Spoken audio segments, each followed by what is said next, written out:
Welcome into Around the Felt. We got our divisional round predictions tonight. Boy, oh boy, I'm excited for this slate this weekend. Reagan, I know you are too, my friend. How are you doing tonight? I'm doing good. It was snowing out here in Hunterdon County. I don't know how it was by you guys, but the snow was falling from the sky. It was beautiful. So I'm doing good, but I'm ready to podcast and just see where it goes. See where it goes You're tonight. a fan. You're a fan of the snow. I'm not a fan of the snow. I don't like cold and I don't like shoveling. So yeah, I mean, I'm a grown ass man, so like shoveling's never, stopped me. I'm not like Dave where I know how to plow. I'm not like that skilled. But when it comes to just hand shoveling, I'm pretty good. There you go. All right, man. Let's get into the news here. Start off with the bang. I also think I might have tennis elbow. My elbow is.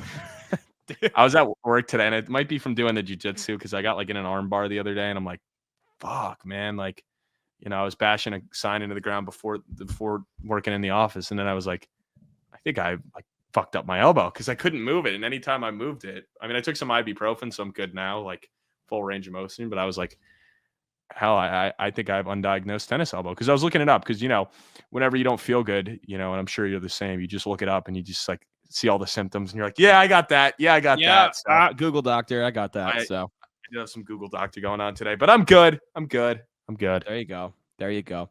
Well, some news here. Not a lot, but David Montgomery off the injury report will play against the Commanders. Hey, Jahmyr Gibbs has been balling out in the lead role, but having Montgomery, the knuckles to the Sonic, certainly will not hurt the Detroit Lions team this upcoming weekend. And it looked like Montgomery was going to be out for the season, but here we go. He avoided surgery, got a couple other opinions, and he's back off the injury report. I'm curious to see how effective he will be, but how do you think this will affect the Lions offense? I think it will affect it in a very, very nice way.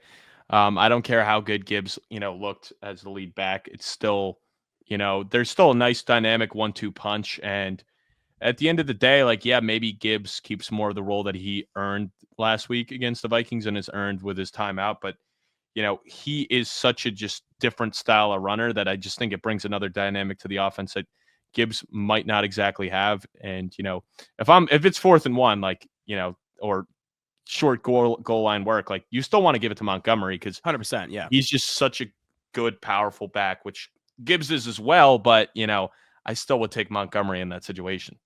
Yeah, you could kind of see Gibbs did struggle at the goal line at times. Granted, didn't matter. He scored a shit ton of touchdowns anyways, but Montgomery definitely will pick up that role.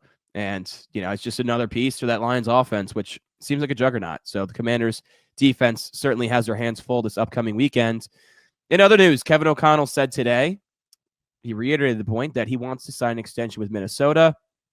I don't think this is breaking news. I just thought it was something to note because there were some rumors a couple weeks ago that I believe Jay Glazer was the one that reported teams would be interested in trading for McConnell, this and that, and Vikings executives like laughed at it and were like, okay, yeah, it's just not happening. So, yeah. And I mean, if you're the Vikings, how do you not give O'Connell a fat extension? So Kevin O'Connell will remain in Minnesota, but it does seem like both parties want to continue the relationship. Also, do you see well, that obviously that's huge for the Vikings, but did you see Deionte Johnson got reclaimed by the Ravens? I did. It's a chestnut checkers type of move. I believe it's just to factor into the comp pick formula when he signs elsewhere in free agency because he's not going back to Baltimore, but he's not allowed to play obviously until after the Super Bowl. But yeah, it's interesting. I mean, I guess the Ravens know what they're doing. I mean, they're a team that historically the past decade plus has drafted extremely well, where for a team like that to get another, whether it's a 4th or a 5th round pick, it's like, hey, for that team, it's certainly more valuable than a 4th and a 5th round pick for my Giants because they never seem to hit on guys that late in the draft. Yeah. No, I just found that so funny. I mean, dude's been passed around so much. I know. All right, that wraps up our news. Let's get Drock's ass in here, huh? Damn, I'm some quick news tonight, my boys. Hey, we caught it 2 nights ago, yes, dude. Sir. It's playoff ball. Not a lot's going on. All right, let's get started with the questions. Let's hop to Caleb 16-0 Dean. He is Mr. 16-0. Yes, he is. Do the Lions have a weakness that the Commanders can exploit to win this game? Yeah, I mean, I would say, the biggest weakness for the Lions right now is just the injuries on the defensive side of the ball. Like I know they're getting back some key pieces, but at the end of the day, that weakness is on the defensive side of the ball. I would imagine, the best way for the Commanders to stay in this game is to run the ball, establish it early, kill the time of possession and keep that juggernaut of an offense that, most people would say is the best or top 3 off the field. So I would say, you got to exploit the D-line and the linebacker core and just keep running the ball with, Jaden Daniels, who I think ended 800 rushing yards this year, and Brian Robinson, who was coming off a career year as well. So keep Goff and that offense off the field. Yeah, there's no weakness on that Detroit offense. It's an absolute juggernaut. Defensively, clearly all the injuries they have up front and in the secondary, they are getting back rookie DB, Terrion Arnold. He's off the injury report as well with Montgomery, so he's going to be good to go. That's a big boost in the back. For what Lions have back there, it's a good boost. It's a good He's boost. Probably good for 2 PIs against Terry McLaurin. Yeah, I'm also curious to see how Detroit does with the mobile quarterback that is Jaden Daniels. So, I mean, Detroit does have solid linebacker play, but we'll see, how those spies work out on Jaden Daniels and how big of an impact he can have with his legs. Give me an enthusiastic boom or doom on this take. Lamar is the MVP, and he'll prove it against Josh Allen and the Bills on Sunday. Boom! What? Yo, so I actually had this conversation today. So Lamar Jackson voted by the AP as the first-team All-Pro, Josh Allen, second-team All-Pro. A lot of those same voters also vote for the MVP. I'm just saying, if the Bills beat the Ravens this weekend and Josh Allen ends up winning MVP, I think a lot of voters' minds were changed in the postseason, where technically the MVP is a regular season award and it cuts off at the end of the regular season. Lamar should win the MVP based off of what the AP voters did. But if it is Josh Allen as MVP, I don't know. Maybe we got to think about the criteria a little bit here. And is it actually a fully regular season award? I mean, you got your Super Bowl MVP, right? But should the MVP go into the postseason? I don't know. Because realistically, in my mind, it should be the winner of the MVP is the winner of this game. Yeah, so the reason I said it's a boom and, it's the fact that the Ravens are going to win and Lamar, I would already say is locked up the award. I mean, how can you win the All-Pro award and not get the MVP? Exactly. But I guess you're right, Colin. It would be interesting to see if the Bills win. Does that change it? Because then you're like, all right, so they say the playoffs don't factor in. But obviously it does. But obviously it would if that were the case. Yeah. Lamar's going to win it. And hey, I would have gone Josh Allen. You can't go wrong. They both had amazing seasons. I would have just gone Josh Allen due to they have a better record, and Josh Allen doesn't have as much around him. There's no Derrick Henry. There's no Zay Flowers. You see the box scores every week of the Buffalo Bills, and it's just a bunch of dudes, like 8-9 guys with receptions. Very rarely is someone up over 100 yards. They spread the ball around. Josh Allen does an elite job as a facilitator, and obviously with his legs too. So I know James Cook is great, but he's no Derrick Henry. So that's kind of why I would have given it to Josh Allen. But if you go Lamar Jackson, I mean, I can't argue it. It's pick your poison. Yeah, I mean, I wouldn't say their offensive courts are that much different. Obviously, he doesn't have a Derrick Henry, but James Cook had a hell of a year. I mean, Kincaid and Knox aren't bad. I mean, compared to but they're not Andrew and Likely. No, they're not. But I mean, they're not that far off. And even the receiving cores, Zay would be the best, but then I would still I'd probably take Shakir, Amari Cooper, some of those guys, even Keon Coleman before I'm taking Bateman. So I'd say the Bills have while they might not have the best receiver out of the bunch, I think they have a better receiver core. Okay. You're going to go Keon Coleman over Bateman? I don't even think their seasons were comparable. Very debatable. I mean, I know Bateman's I guess a lot of it is the fact that, Bateman has had or shown so many flashes and has never been able to put it together. And what is this, year 4 for him now? So maybe I am being a little biased towards him. And it's hey, Keon Coleman's a rookie. You didn't expect him to have a huge impact right away, but he's shown enough flashes. So it might be some of the fact that it's it's year 1 for this guy who was a 2nd-round pick and has shown some flashes, where the other guy, it's he's kind of having success in year 4, but it's I know who Rashard Bateman is, and he's a guy who's just never been able to live up to his draft status and has been injured time and time again. No, I know that, but I mean, Coleman's stats, 13 games.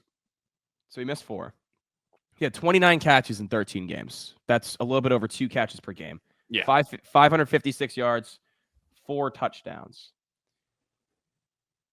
Bateman, I know, had a lot of touchdowns, yes. Yeah, he played 17 games. He had 45 catches for 756 yards and 9 touchdowns, which his previous career high was 2 for Bateman. That's what I mean. So, like, that's the point. Bateman had a good year, but it's also like I know who Rashad Bateman is, and it's like, Westbrook-Akine on the Titans had a great amount of touchdowns too and a limited amount of catches, and I don't know if I'd put him over Keon Coleman either, because it's just like, Keon Coleman dealt with some injuries, and it's like, yeah, if they didn't bring in Amari Cooper, maybe it would have been a little bit better for him. Doesn't deal with injuries, but even then, so I mean, Shakir is the number 1 right now for the Bills, and I'm actually really liked what he did this year. He had a great year. Shakir is the number 1. Cooper's game log with the Bills is actually pretty ugly. 2 for 55, 3 for 12, 6 for 95, zeros across the board. A goose egg. He played 56% of the snaps. 1 for 10, and his last week was his best fantasy performance, 56 and a touchdown. I think it also speaks to the fact that like Buffalo wants to be a run first team now. Yes, and they spread the ball around. That's what I was saying. Yeah. So it's a different style, where it's like, if we're looking at like, the Bills of like 2 years ago, I think these guys' numbers are way better. Yeah, but don't get me wrong. I think Amari Cooper's a better player than Bateman. And that's my point. Yeah. Yeah. Pick one player prop from each matchup that you love.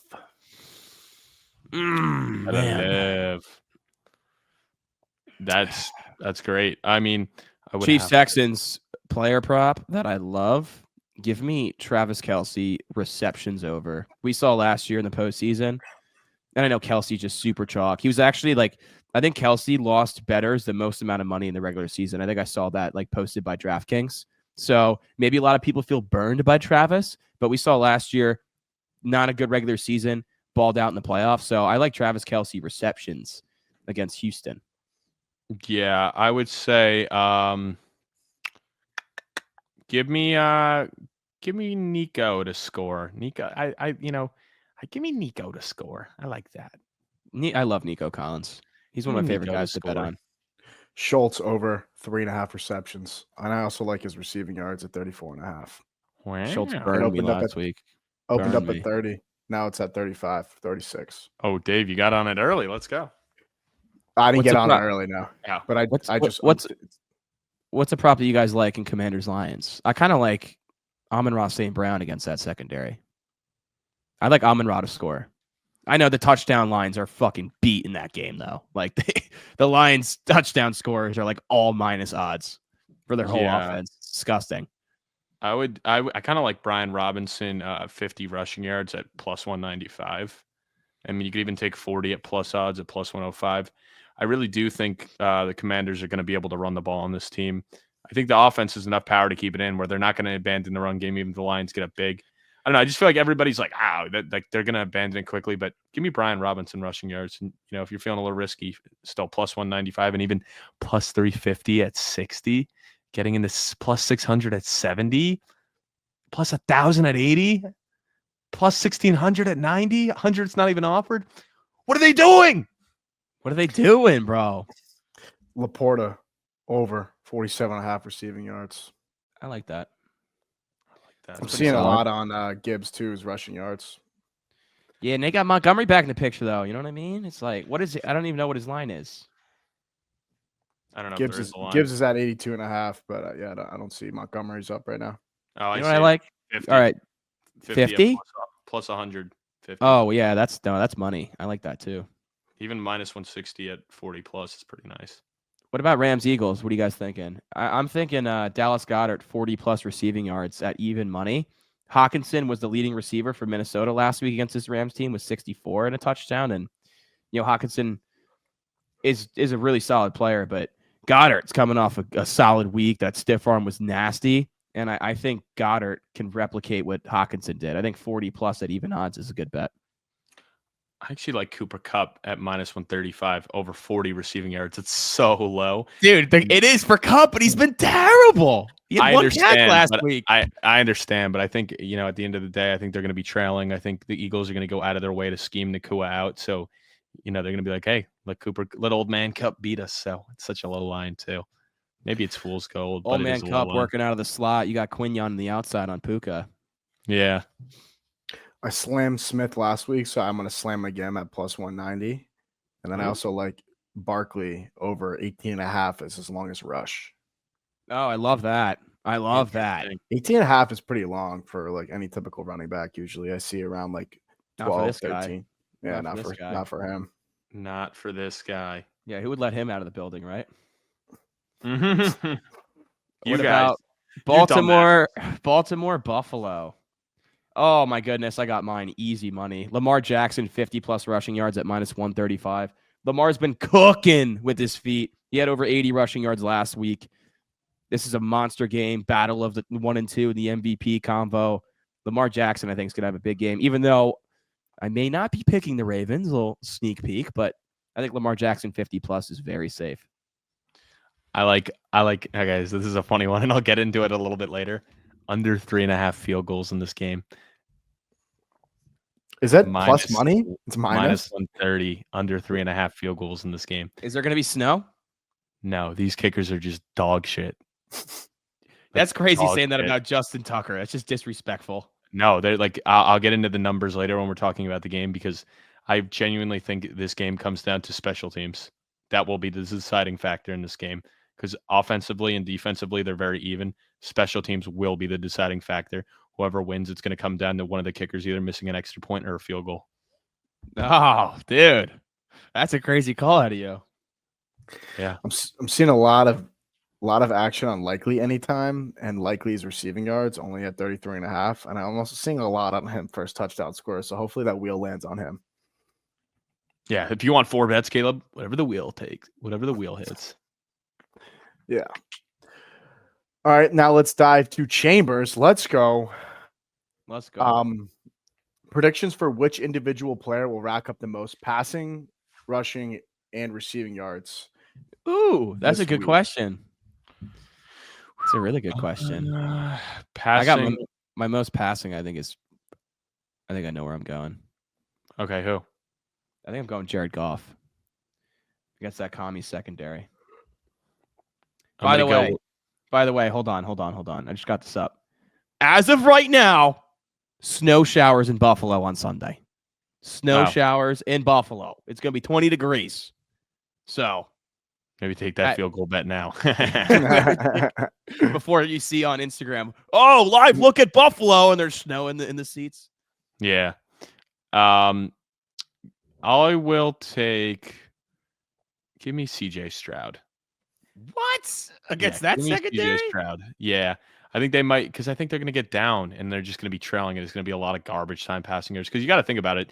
Just because he leads in passing yards doesn't mean it was like a good game. And I'm looking at the one that I think on this whole entire slate that has the best chance to be a blowout. In my opinion, it's that one. I think they're going to be trailing. I do think they cover ultimately, but I think the Chiefs are going to control the whole time. And, he might be at 100 yards in the first half. And then it's like, hey, they're down 2 scores. And he's just airing it all out all second half. And he ends up putting up like 350, close to 400. So give me CJ Stroud. Yeah, I'm taking Jared Goff. If you look at his last 5 games of the regular season, 283, 494, 336, 303, 231. The Commanders are going to have their hands full trying to stop the run game here. And I know this defense much improved, but that secondary still has some weaknesses. And I think Jared Goff is going to torch him up. Chalk plus 250, favorite to do it. Chalk. Mine was wait, you could actually bet that? Yeah, I was just about to say you can parlay all these right now. Yep. No way. Plus 750 for Stroud. Dave, who do you think? Oh, dude. I don't know. Chalk's got no idea. What about rushing? What are you thinking for rushing? I mean, it's hard not like Saquon is just so chalky. I mean, so is Henry. It's like, get with Montgomery back in now. Tough. Can Brian Robinson top those other 2 guys? I doubt it. Kyron Williams is not going to top him. James Cook, I mean, no one runs on Baltimore's defense like that. Go with Henry. Yeah, I just said Lamar rushing yards, though. I'll go with Isaiah Pacheco. Do a little sprinkle on Pacheco. I could see it. He's fully rested. I mean, plus 5,000. Oh, that's what I'm saying. A little bit of a sprinkle. I mean, dude runs sprinkle on Pacheco. Kareem Hunt still plays, right? Little sprinkle. I think a lot of the reason he was playing was because Pacheco wasn't 100%. Dude hasn't played in 3 weeks now. And at the end of the day, like all their Super Bowl runs they've had is because it's been on his back where he's just been gashing defenses. Oh, yeah. All the Super Bowl runs are all on Pacheco's back, not Patrick Mahomes's, right? I guess you could factor that guy in too, but I would say Pacheco's been the main reason. How do you know he's fully healthy? Did you talk to him? Yeah, I got some inside sources, but I don't want to exactly release that on the podcast, but just trust me.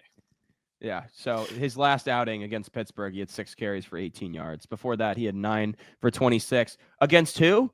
The Houston Texans, who's got How about this outing? 9 for 26 the last time against Houston. That was week 16. Before that, 32. A little bit better. Before that, 55. Was his high when he got back from injury. So yeah, no, I mean, it's a bold call. I'm not sitting here and saying it's like, lukewarm call. It just sometimes it's like somebody's got to take a risk. Like, I'm not going to tell you Saquon or Derrick Henry. I'm not going to do it. So I'm going to give you a different perspective, a different thing. All I'm saying is sprinkle a little, a little cheddar, nothing crazy. All right, nothing crazy. All right. Or the guy to the technically 2 rights of me, past Strock, can tell you, I'll go with Derrick Henry, or you can go with Saquon Barkley. If I'm going to pick between Barkley and Henry, I'd go Barkley though. Okay, I'm assuming. Yeah, but why would you even want to bet that? Like, they're both going to be like, it's going to be plus 100 and plus 150. It's just like I'm not betting it. I'm just answering. No, that's what I was question. saying. I'm just answering the goddamn question that was asked. Cool. You guys know I love my running backs. I may just throw like maybe $50 on Gibbs. It's plus 1,000. Dude, Jackson plus 3,000. You know it won't happen. Right? Check it won't happen. 5,000. Dude, I like these lines. You know I love my running backs. I'm going to be on this app. How about you cook with Cook? Good cook with Cook. That's Dave's like, big dogs parlays a receiver in it. I'm not taking it. I never do. Never. It's fucked up. He's watched me hit in this living room a couple times when he missed out. So there's a reason for that. All right, what receiver do we have leading? Nico. Mm-hmm. Okay. I think Nico's a solid play.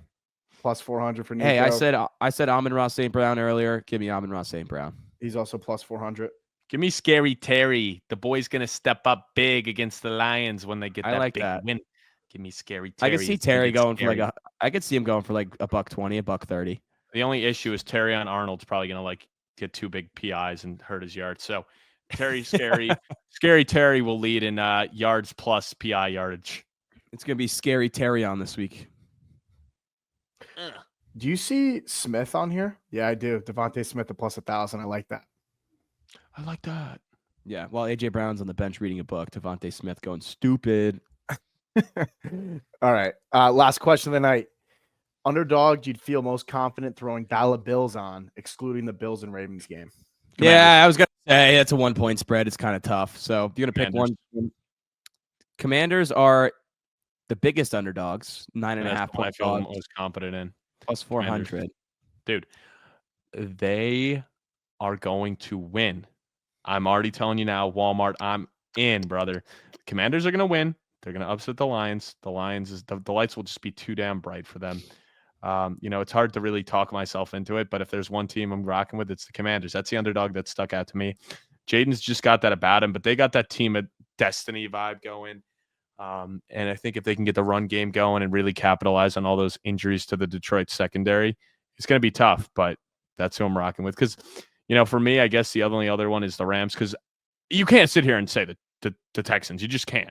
I don't care how good the Lions have been on paper and how they're a bigger spread than the Chiefs, but I'm not fading the Chiefs in the playoffs, dude. You're not going to fade back-to-back Super Bowl champs. So it's either the Eagles it's either the Rams or the Commanders, but I'll go with the Commanders here. You're right. You can't pick Houston, bro. You just get the most confident. It's like the team that's won it the past 2 years. You can't actually take Houston and be serious. Yeah. I'll go the other side. I'll go the Rams, just because Matthew Stafford's 18-3 in the months of December, January, and February as a starting quarterback for the Rams. Sean McVay, Matthew Stafford, they live for this time of year. We've seen Jalen Hurts struggle in the postseason. I mean, a lot of people are giving him slack after last week. I was not one of those people. But they won the game. I still don't understand that. They won the game, but still, there is more to be desired with Hurts. And the way this Rams pass rush just dominated Minnesota, granted, Eagles offensive line, you could argue they're number 1 or number 2 with Detroit, right? So it's going to be a much bigger test. But this Rams team is playing really hot right now. So I'll go with the Rams because I just think the Lions are a juggernaut. And the Lions are coming off a bye while Philadelphia's not. Well, also his just overall like rating was a 111. So it's like, it's pretty damn good. That's what I mean. It's like, yeah, he didn't light it up, but like they didn't need him to. He only threw the ball 21 times. Like they ran the ball 34 times. So like, what more did you want from him? I guess a tush push would have made you feel better. Bless you. Bless you. Thank you. It would have made me feel a lot better. I had him to score. So, but I mean, like honestly, like he got the job done. Oh, I saw something. Something just popped up on my feed when I was about Justin Fields. I don't know. Whatever. Probably not important. Probably not. All right, you ready to roll in these games? I am. Starting us off, of course, the Saturday game has the Houston Texans involved. The early Saturday slate, 4:30, Houston at Kansas City. The defending champs are 8-point favorites here. Total 41.5, which makes sense because these are two teams that rank top 8 in the league in total defense. It's going to be cold in Arrowhead, and the Chiefs just haven't really blown teams out. So 41.5, very low total. Something I'd stay away from, though, because it's a little too low for my liking, where I was going to say I'd like the under in this game, but not at that number. Reagan, your thoughts here? Houston, Kansas City. Yeah, so I do think Kansas City wins. I mean, I think you're crazy if you're fading them, to be honest, just with how good they are. If I'm wrong, like that is one I will be more than okay with being wrong on. Yeah. I do think the Texans cover, though, just because, while the Chiefs have looked dominant recently, going off their whole body of work on the season, like they were not dominant most of the year. Hey, they won 15 games, so you really can't take that away from them. I mean, obviously, even the last week, like that's a throwaway game because, with all your backups. And the Texans did look good last week, so I'm going to give them some respect in that, where 8.5's a lot. The defense obviously looked a lot better than they did the majority of the season in Houston, and the offense was, starting to click a little bit. So I liked what I saw. So ultimately, I think it just comes down to can the Texans defense replicate that against a better offense, better quarterback, better weapons?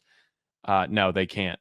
Can they keep them, maybe alive in the first half where it's, tied at halftime, and then it's like, all right, Patrick Mahomes is like, all right, time to wake up, and dominates the second half? Yeah, I think that'll happen. And honestly, like that Chiefs offensive line is just so good too. And I know the Chargers have a good O-line, but I think the Chiefs are going to be able to establish the run. I talked about Pacheco before, but it might not even need to be a Patrick Mahomes heroic game. They might just be able to run the ball and play good defense. And, we're looking back at it and it's like a, 20-7 victory. It wasn't super high scoring, but the Chiefs kind of just dominated it with defense and running the ball, and they didn't need Mahomes to do Mahomes things. Yeah, I mean, I got Kansas City as well. Obviously, I picked him to make it to the Super Bowl here. I do have him covering the 8s. Tough, right? Fat spread. They were not very good against the spread this year. And this Texans team's coming off a really good win. Reason I took the Chiefs on the spread is because I don't know what Texans team is going to show up. And even back when Deshaun Watson was on Houston, the Chiefs love beating the Texans in the postseason. So, I mean, there's no way I'm going to go against the two-time defending champs here in Patrick Mahomes, where they had 2 weeks to rest. They didn't play week 18, they're horses. So they're fully ready to go. Andy Reid's not going to lose in this spot. Houston does have the 6th best pass defense in football this year. So I am curious to see the Chiefs' game plan. And if they do play into kind of what you're saying, where Pacheco does get a larger role, because he was awesome in the playoffs last year and the year before, right? So, but then again, it's Patrick Mahomes, it's the Chiefs. They finally have their full arsenal healthy, where if there's a team that can dice up this Houston secondary, it is Patrick Mahomes in Kansas City. At the end of the day, I'm staying away from the total. I'm probably staying away from the spread as well, but I do lean Chiefs -8. They're going to win this game. Yeah. Yeah. And I do think it will be what I'm saying. Like, I think the Chiefs can probably win either way they want, but I think ultimately if you can play good defense and run the ball and, get in and out quick and move on to whoever ends up winning between the Bills and Ravens, because, there's no look-ahead game in the playoffs, but the Chiefs are definitely like, which one of these teams are we going to play? Like, and I don't think they're going to overlook the Texans, but definitely something said to be there. But yeah, I mean, I don't think that's a conversation like players are having. I think it's like a front office, like higher ups are like, all right, let's take care of business here. We're locked in on that Buffalo-Baltimore game. Like they probably got some scouts that are already watching tape all this week just on the Ravens and the Bills. Yes. It also would not shock me at all in this one because this is what Steve Spagnuolo lives for. This is why he might be the first Hall of Fame just a strict defensive coordinator, because how many rings he has and how good his defenses play at this time of year. Very curious to see how this Houston offensive line holds up. And I would not be shocked if we see a defensive touchdown by the Chiefs. And if I'm calling my shot, give me Nick Bolton. Yeah, I'll go with give me Karlaftis. Nice. A little scoop and score action. Yeah, give me Karlaftis. But, also I wouldn't be shocked that the Texans are leading at halftime, because I do feel like those Chiefs-Texans playoff games, the Texans always come like out hot out of the gate, and then the Chiefs just keep creeping up, and it's like they took the lead, and now they ended up still covering the spread too. Like, I wouldn't be shocked if the Texans are up like double digits at halftime and the Chiefs still somehow cover the spread. Dude, that just gives me such bad PTSD. Do you remember the game Houston was up? I think it was like, 24-3 or 21-0. Yeah. Back when Deshaun Watson was the quarterback, right? Yeah. And I was looking at, and I had the Chiefs, and I was like, I'm bummed out. Chiefs aren't winning this game. So I was going to try to live a touchdown score. And I saw Travis Kelce to score 3+ touchdowns at plus 10,000 odds. And then what do you know? The Chiefs come back. Kelce scores 3 times, and I'm sitting there like, damn, I'm not even happy that I hit my Chiefs bet, because I was staring at Kelce 3 touchdowns at plus 10,000 odds, and I didn't take it. I was like, I should have sprinkled the $10 I was going to fucking sprinkle on it. So PTSD, if the Chiefs go down 21-0, I'm live in Kelce to score 3 times. Let's move on. The Commies at the Detroit Lions. Lions 9.5-point favorites. The biggest favorite on the slate, 55.5-point total. Wow. That is disgustingly high. But hey, what we've seen from this Detroit offense and from Jaden Daniels and crew, I would not be shocked at all if this pushed 70 points, to be honest with you. Did you say earlier the Commanders going to win this game, Reagan? I actually did end up going with the Commanders. I've kind of been a Lions hater for a while now, and maybe that's the fact that it's like, as a Jet fan, we're a shit fan base too, so you don't want to see another shit fan base succeed. That should be us. Detroit's what the Jets should have been this year. But no, jokes aside, yeah, I am going with the Commanders here. Do I really believe it? Probably not, but I do see a path to victory. And it's also like they just got that team of destiny vibe. It seems like all the bounces go their way. It seems like Jaden Daniels really is that next level. I also think it would be cool, because we were talking about that clip about if they do win this game, he definitely gets in the top 5 discussion, and people were like, he's got to, what if he balls out and they don't win? It's like, no, at the end of the day, this win means more than the stats. They could even win and he doesn't even maybe have an insane game, but it's like, hey, that's Jaden. That's Jaden. So if the defense can step up here, limit that high-powered offense enough, or maybe a takeaway, because, we've seen Goff be turnover prone. So if you can force Jared Goff into some mistakes early, really get that run game going, I think there is a path, because, Detroit is very injured on that defense. So you just got to take advantage of it, and you got to come up big when it comes to Dan Campbell's gambling on those 4th down plays. You can't let him extend drives with going for it on 4th and 3. If you can get the stops when it matters, get it in good field position, because odds are they're going to be going for it, even on their own 30-yard line. We've seen him do it before. Take advantage of those ones where he's getting gambling and win those battles. Damn, dude. I'm taking the Commanders to cover this spread. I'm not taking the win. Obviously, the Lions were my pick preseason. I'm sticking with it. I think the fighting Dan Campbells are a team of destiny. The Commanders actually have the 3rd worst rushing defense in football this year. What's going to happen? This Detroit Lions front is going to dominate that Commanders defensive line. Montgomery, welcome back. He's going to score, although I wouldn't bet it, because he's probably minus 350. Jahmyr Gibbs is going to score. This Lions team is going to run for a lot of yards. Jared Goff is also going to slice up the secondary with those play action passes. Big game from Amon-Ra St. Brown. I think Detroit hangs 40 points in this one, but I think the Commanders hang at least 30, and I think they cover. And I would take the over. Crazy to say at 55.5, but I'm taking the Lions. I definitely lean this one being high scoring. I can't imagine. Honestly, I wouldn't be shocked if both offenses put up 30 points. That's what I expect to see. If the Commanders don't hit 30, they're going to be close. Yeah, we've seen it all season. That's the game I'm looking forward to most out of all the games, actually. I know a lot of people be like the Ravens-Bills, but this one's the one I'm really looking forward to. Yeah, I think Ravens-Bills is the game of the year to this point, but I don't hate from a fan perspective, just watching, like running up and down the field, yeah, the Commanders Lions with the electric rookie quarterback for the Commanders, this Lions offense, obviously like the most fun to watch in football this year. So, yeah, I certainly can see your point on that. All right, let's move on to the Sunday slate, 3 p.m. I love the time slots for these games. 3 on Sunday and then 6:30. You don't have to stay up till midnight for a playoff game. It's great. Saturday night at 8, that's also beautiful because of Saturday night, it plays.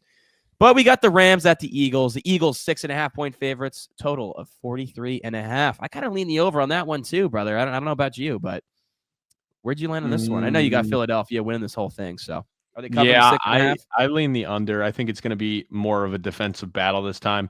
Last time kind of became a shootout, but I do think both defenses are way better. I mean, the Rams especially. I think they're highly improved from last time. I do have the Eagles winning and covering here. I could see this one being honestly, 17-10. I think this one's very low scoring. It basically comes down to what offense do I like more. I still like the Eagles more. I know a lot of people are not fully sold on Hurts and whatnot, but I don't think they need to have him be this pocket passer. I still think that's the recipe to win. I think they're just going to rely on Saquon and this offensive line because I do think they're a much different offense than Minnesota. Their offensive line is much better. So I don't think we see the 9 sacks that we saw last week. No shot. And I think the Eagles secondary is better than Minnesota's. I don't think they're going to be we got to blitz Matt Stafford because it seems like loves getting blitzed. He almost plays better. So I think they're going to sit back there, maybe make Kyron beat him on the ground. I'm not expecting the biggest game for Puka. I think Kupp can have a good game. I mean, because like I talked about it before, I like him over 40, 50 yards, but still that doesn't mean he lit the game on fire. It's just a low line that I kind of like. But give me the Eagles. They're getting to the NFC Championship. Then they're getting to the Super Bowl. And then I don't care after that. Yeah, I got Philadelphia also taking this one and covering the spread. I know I played devil's advocate and argued for the Rams before, but just because of what Matt Stafford's done at this time of year, Eagles have the number 1 pass defense in football, right? So clearly with the struggles that Cooper Kupp has had, Matthew Stafford's going to have a big game with Puka Nacua, and hopefully Tyler Higbee's able to go. That'd be monster. It'd be a huge loss if they don't have Tyler Higbee in this one, given what we've seen the past 3 games that he's gotten eased back into action, right? I am very nervous about this Rams offense against this Eagles team. On the flip side of it, yeah, Saquon Barkley, I think that offensive line are really going to put in work on that Rams front. I think Dallas Godert, as I mentioned earlier, is going to have a really solid game. And hey, either one of A.J. Brown or Devontae Smith, I don't know which one it's going to be. I just know one of them is going to have a big game here to top it all off. Eagles just have too much firepower, and I feel like they're too tough to beat at home in that environment. LA flying across the country from their warm weather into cold Philadelphia for a playoff game.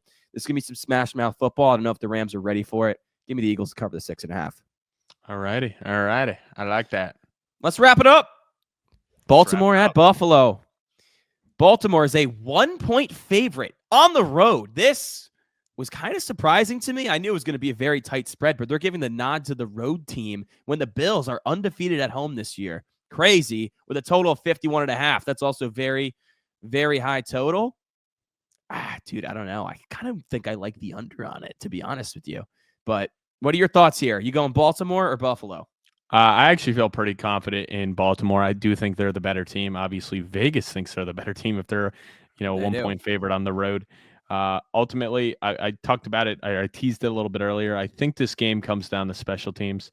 And the funny thing is, both of these kickers really were, some of the worst this year. Bass was an 82% kicker this year, 24 of 29. On the extra points, he was 59 out of 64. So, 5 missed extra points, 5 missed field goals. Not great. And then Justin Tucker, who, was considered one of the best. He was 22 of 30, so there's 8 missed kicked, plus 2 missed extra points. So between the two of them, combined 10 missed extra points and field goals each. So I think this game comes down to special teams, and it's going to come down to the kickers. And which kicker doesn't fuck up? Is it, Justin Tucker missing an extra point and a field goal? Or is it Tyler Bass missing a field goal or an extra point? Because I think these offenses are going to be on par. I think it's going to be tough for either team to get a takeaway on defense because I think both quarterbacks are going to be lights out. So I think it comes down to, what defense can get a stop and force them into maybe a field goal, maybe a deep field goal, or what offense is, scores a touchdown and the team misses the extra point. So that's what I'm calling here. And I think the Ravens end up winning because it comes down to Tyler Bass missing a crucial extra point and they have to go for 2 down the stretch and don't get it or something, or a missed field goal. So, dude, you're giving Bills fans just PTSD from the early 90s. Their Super Bowls. They lost the Super Bowl to the Giants for missing a field goal. So it might be a lazy take, bro, but I don't know. I wouldn't, if I'm either team here, I'm not confident in my kicker, but I'm also looking at the kicker on the other side of the line being like, hey, their kicker sucks. So there's a good chance he messes up because 10 missed field goals and extra points combined between the two of them. That's not good. That is not good. No, it's not good. I'm going to go the other way here. I'm going to go with Buffalo on this one. I definitely believe that the Ravens have a better defense. And as I mentioned, I think they have a better supporting cast around Lamar Jackson. I'm going with Buffalo for the pure fact. I think Josh Allen is going to play the game of his career. It's going to be the best game he's played to this point. Maybe not from a statistical standpoint, but from a gotta have it moment, clutch genes type of game, right? The Ravens have the number 1 run defense in football. It is insanely different. I mean, we saw Najee Harris did nothing last week, and really all season, I think they allowed 80 yards per game on the ground, right? James Cook has been such a catalyst for this Bills offense. Josh Allen obviously using his legs when he does. The Bills need James Cook to break the trend and have a solid game, and Josh Allen needs to make a ton of plays with his legs for the Bills to get this done. I see this game coming down to the fourth quarter, a 4th and short, a big moment, potentially a tie game, potentially a field goal game where one team's gotta get it, right? And I just think the Bills, it's going to be in Josh Allen's hands at the end of the game. And we've seen him. I know Mahomes in 13 seconds, when they had Tyreek Hill, everyone thought that was the breakthrough for Josh Allen. And he did have that clutch drive that he needed. His defense let him down, never got the ball back. I think Josh Allen's going to have that clutch drive at the end of the game. He's going to get it done. The defense will hold, and they'll get the win. I pray to God this is not a blowout one way or the other. I don't see that happening. But if there were to be a blowout potential here, I think the blowout potential does lean towards the Ravens side. If I had to take what team has a better chance to blow the other out, I think Baltimore has more firepower. So I would say Baltimore in that regard. But the Bills are undefeated at home.